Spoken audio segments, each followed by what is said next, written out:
Hello everybody, I'm Leroy Kwok. Today, I'll be sharing with you the core features of Hung Gar Kung Fu. No matter which school of Hung Gar you are training under, it's compulsory for you to do stance training.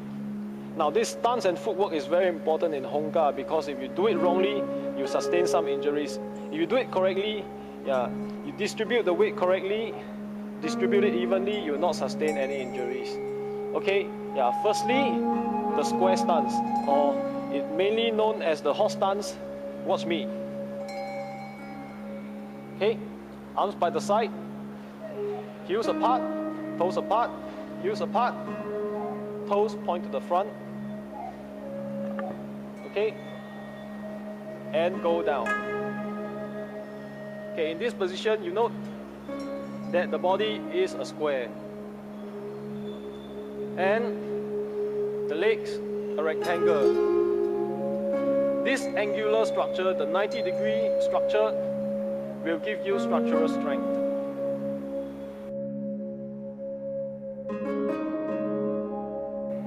Okay, now observe the horse stance from a side view.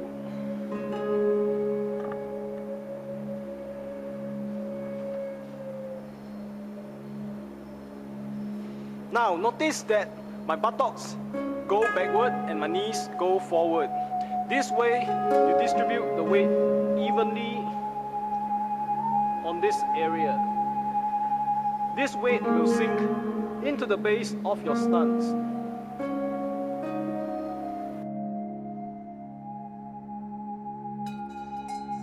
A common mistake people make is the Y-shaped figure 8 stance. Now what is the Y-shaped figure 8 stance? Let me show you.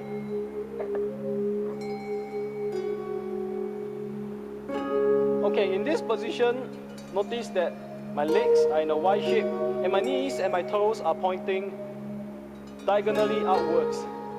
This way you are channeling your weight forward and outward. You are dispersing your own energy. This is no good. And also you are exposing two directions of weakness from the rear diagonal directions. If you get pushed in these two directions, you lose your balance. And also, when people step down on your knee, people can easily subdue you. Okay, so in this square stance, it's a solid structure. Okay, and your weight goes directly, it's concentrated on the base of your stance. This way you achieve stability. This, gentlemen, is the horse stance.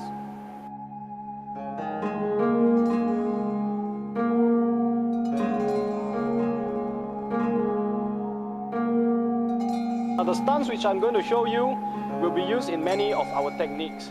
The bow stance, also known as the 吉英马, 支吾马. From the square stance, you turn into bow stance. Note that in the square stance, your knees are bent in 90 degrees, so you have maximum leverage to push into the bow stance. Okay, watch.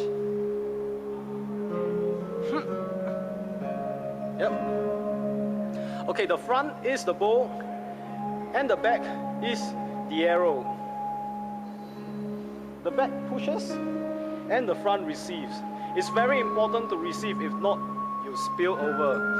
When receiving the force, your body will rotate, creating a rotational force, a frontal and a rotational force to drive this punch forward. Okay? Many of your attacks are based on this stance. Okay, this is also a yin and yang theory. This is the yin and this is the yang. This one gives and this one receives. There is a 70%, 30% weight distribution. And same thing, your toes are pointing inward. Your rear foot points roughly 45 degrees forward. Your front toe point inward. And your knees bend inward. Your chest and your belly button pointing to the front and your face facing straight at the opponent. This way you develop a strong structure in your front leg. It can withstand kicks from this direction, and this direction.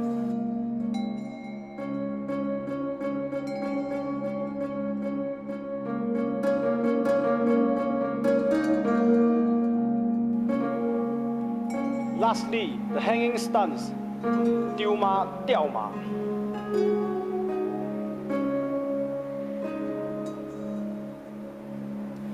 This stance has a near 100% to 0% weight distribution. In this stance,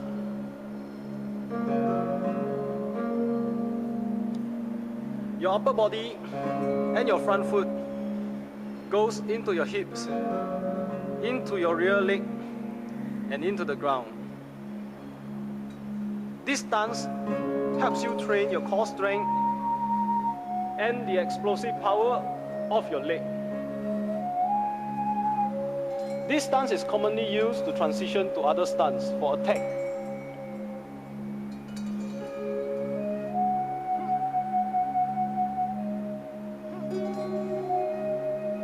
And also the horse stance.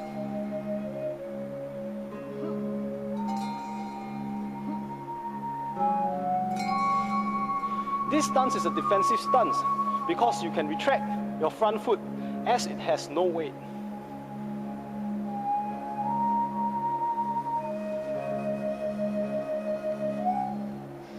Do you see that?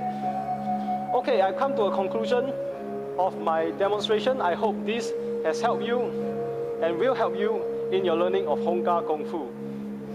For more information, visit my website at www.singaporekungfu.com, and if you have any queries, feel free to drop me an email, which is stated in my website.